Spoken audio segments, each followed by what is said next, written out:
I'm meteorologist Caitlin McGrath, and we are tracking Idalia as it continues to strengthen in the really warm Gulf of Mexico. Now officially a hurricane and expected to become a Category 2 hurricane as we head throughout the afternoon. Right now, those sustained winds at 85 miles per hour, but there is nothing stopping this storm from strengthening. It has really warm Gulf water to work with, very little wind shear. So by this afternoon, Idalia will become a Category 2 hurricane, forecast to strengthen into a major Category 3 storm prior to landfall Wednesday morning, but conditions are already deteriorating across parts of South Florida, and that will continue as we head throughout the day today. Of course, in addition to the storm surge threat, the hurricane force winds, we also have the risk of tornadoes that will pick up throughout the day today as well in those outer convective bands that will have a pretty wide reach across so much of the state. We'll talk more about the threats in different parts of Florida in just a minute, but by Wednesday afternoon, the storm weakening as it continues to interact with land, but moving into Georgia as likely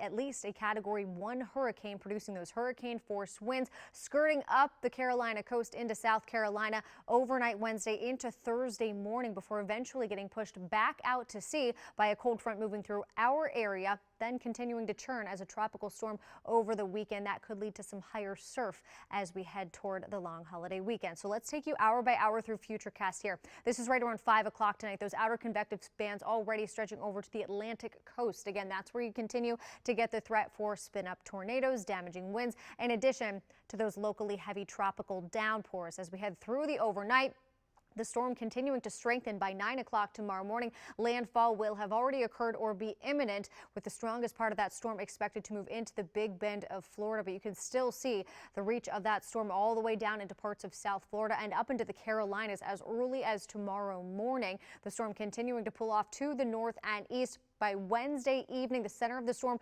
working its way through Georgia. Heavy rain, hurricane and tropical storm force winds expected through Georgia into the Carolinas as we look ahead toward early Thursday morning. We always hate to see a severe weather situation like this unfolding while folks are sleeping. So if you do have loved ones in the areas of the Carolinas, you need to make sure they have a plan in place by tomorrow, because again, the worst of the weather moving in late Wednesday into early Thursday morning before this storm pushes out to sea. So we have a number of hurricane warnings in effect across the state, stretching from the Panhandle through north central Florida and down into the Tampa Bay area. Areas you see highlighted there in yellow, that's where we have tropical storm force warnings in effect, where the wind won't be as strong but still really significant, in addition to the threat for those locally heavy tropical downpours. Any significant storm surge threat around the Big Bend, where that landfall is expected. New with the 11 o'clock advisory. Now that area highlighted there in purple from Crystal River back into parts of the Panhandle, expecting a storm surge of at least 12 feet. That is life-threatening, catastrophic storm surge. The farther you get away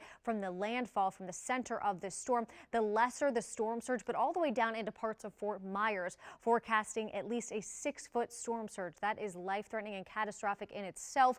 And the farther south and east you go, the lesser the storm surge, but still a high impact storm as we head throughout the evening tonight and into Wednesday. We're also keeping an eye on Hurricane Franklin, still a major Category 4 storm, winds at 130 miles per hour, moving off to the north and east at 12 miles per hour, expected to weaken just a bit, but still a major hurricane, Category 3, as it passes off to the north and west of Bermuda by tomorrow morning. A few tropical storm warnings have already been hoisted for the area, even though the storm will still be so far away. Still a high impact scenario for Bermuda, and this is kicking up some really high surf along the east coast as well. The storm will continue to weaken and pass off to the south of Nova Scotia and St. John as we look closer to the long holiday weekend. Thankfully, that will help improve our surf conditions, because right now from New York all the way down into the coast of Florida, Hurricane Franklin is kicking up really high surf, strong rip currents and high waves as well. So a few reminders if you are heading to the beach. We know we're heading into the unofficial